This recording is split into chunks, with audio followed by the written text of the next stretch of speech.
एक बार की बात है, एक लड़का था। उसका नाम सबल था। जो नगर में रहता था वह अपने जीवन से बहुत निराश था। उनकी निराशा का कारण यह था कि वह अब तक अपने जीवन में कुछ नहीं कर रहा था। उसके माता पिता उसे ताने मारते थे कि आपके सभी मित्र कुछ न कुछ कर रहे हैं, लेकिन आप अभी भी घर बैठे हैं। दोस्तों के बीच भी अक्सर उनका मजाक उड़ाया जाता था। वह कहीं जाता तो लोग उससे पूछते कि आप क्या कर रहे हैं।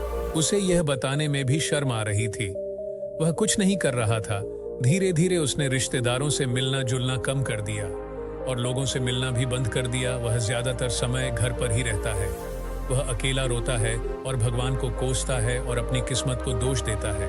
अब उसे अपना जीवन बोझ लगने लगा था। कभी कभी वह सोचता कि कब वह कुछ करने के योग्य बनेगा, और फिर वह सोचता कि जिंदा रहने से अच्छा मर जाना है। एक दिन वह अपने नगर की एक गली से गुजर रहा था। तभी उसने देखा कि एक उपदेशक दुख और परेशानियों पर उपदेश दे रहा है। वह भी उसी भीड़ में सबसे पीछे बैठ गया और गुरु के प्रवचन सुनने लगा। उपदेशक कह रहा था, दुख एक शिक्षक की तरह है जो हमें जीवन की सच्चाई दिखाता है और हमें जीने का सही तरीका सिखाता है। आप चाहें तो जिंदगी जीना भी सीख सकते हैं। गुरुजी उपदेश दे रहे थे कि तुम चाहो तो कुछ भी हासिल कर सकते हो, और अगर चाहो तो एक कोने में बैठकर रो सकते हो। इन सभी बातों को सबल ध्यान से सुन रहा था, लेकिन शिक्षक की यह बातें पसंद नहीं आई। उसने खड़े होकर कहा कि कुछ भी सिखाने से दुख दूर नहीं होता, इसमें केवल दर्द होता है। दुख की पीड़ा अनंत है। ऐसा लगता है कि इसके बाद कुछ होने वाला नहीं है। इससे कुछ भी फर्क नहीं पड़ता है। इसके सामने तो मौत भी छोटी लगती है। उपदेशक ने कहा, फिर तुम्हारा दुख क्या है? सबल ने उसके सामने अपनी सारी व्यथा सुनाई और पूछा, मेरे दुख का कोई उपाय है तुम्हारे पास? यह सुनकर शिक्षक मुस्कुराए और बोले, तुम उस दिन मेरे पास आओ जब आपके जीवन में वास्तविक दर्द हो। मैं आपकी समस्या का समाधान अवश्य करूंगा। यह कहकर गुरु वहां से चला गया। सबल ने सोचा, कहीं मेरा दुख नकली तो नहीं है? क्या मैं जिस दर्द से गुजर रहा हूं वह नकली है? मेरा दुख कोई नहीं समझ सकता। जब माँ बाप नहीं समझते तो गुरु क्या समझेगा? उनके दुखों से व्यथित होकर सबल ने एक फैसला लिया कि अब वह कुछ करेगा। सबल ने एक छोटा व्यवसाय शुरू किया, पर उसे सफलता नहीं मिल रही थी। लेकिन उसके घर वाले पूछते हैं कि क्या वह कुछ कोशिश कर रहा है। वह अपने व्यवसाय में लगा रहा और धीरे धीरे उन्हें सफलता मिलने लगी। फिर उसने गति पकड़ी और केवल 3 साल के अंदर ही वह एक बड़ा बिजनेसमैन बन गया। अब सबल के आसपास ऐसे कई लोग थे जो उसकी परवाह करता था, जो उससे प्यार करता था। अब उनके परिवार के सदस्य भी उसकी तारीफ करते थे। दिन ब दिन उसके मित्रों की संख्या बढ़ती जा रही थी। अब वह अपनी जिंदगी से बहुत खुश था।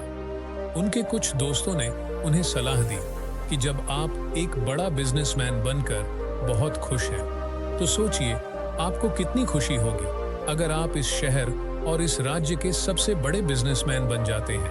कितने लोग आपसे जुड़ना चाहेंगे, आपकी कितनी बड़ी ख्याति होगी, और स्वयं राजा भी आपसे दोस्ती करना चाहेंगे और जरूरत पड़ने पर ही आपसे पैसे उधार लेंगे।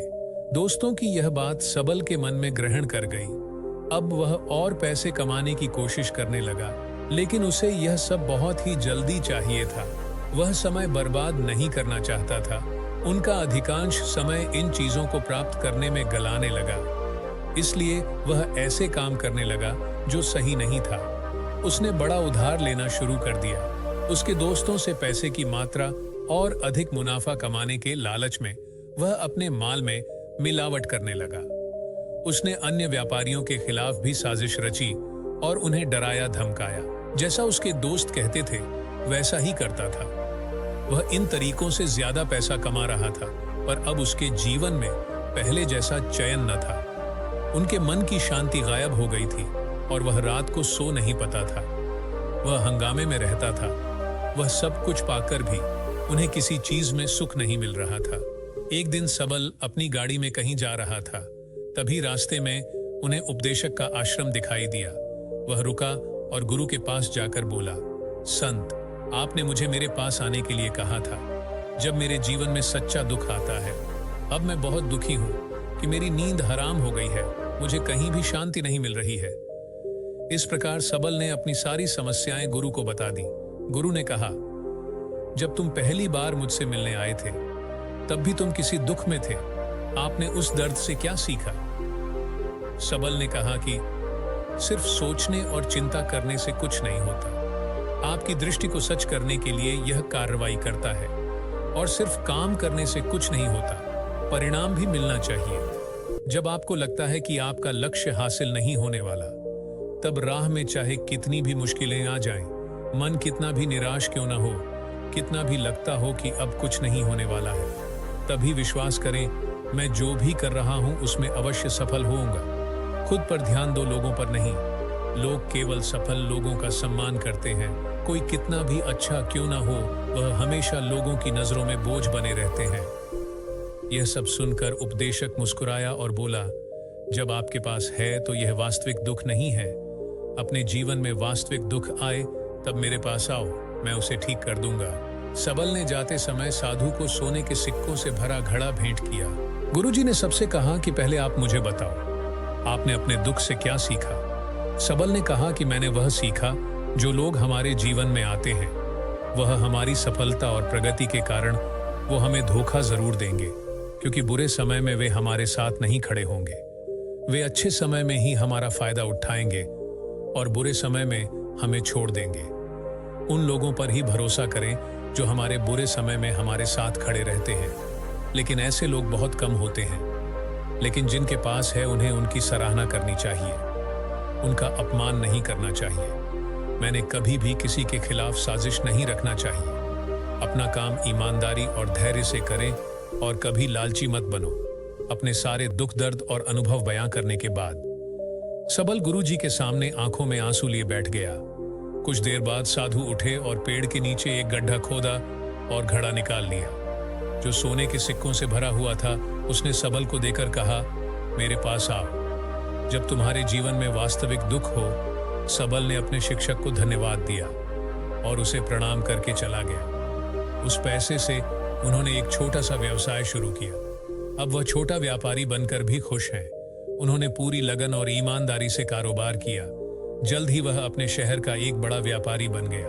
उनका जीवन सुख सुविधाओं से भरा हुआ था। शिक्षक ने कहा, अब मेरी बात ध्यान से सुनो। इस संसार में हमें जो संग्रह करना चाहिए वह हम नहीं करते। चीजें हमारे सामने होती हैं, लेकिन हम उन्हें देखने की कोशिश नहीं करते। हमें इस दुनिया में जो कुछ भी इकट्ठा करना है वह हम खुद हैं। हमें खुद को जुटाना होगा ताकि हम एकजुट हो सकें, और खुद को पहचानने में सक्षम होने के लिए हम अंदर बटे हुए हैं।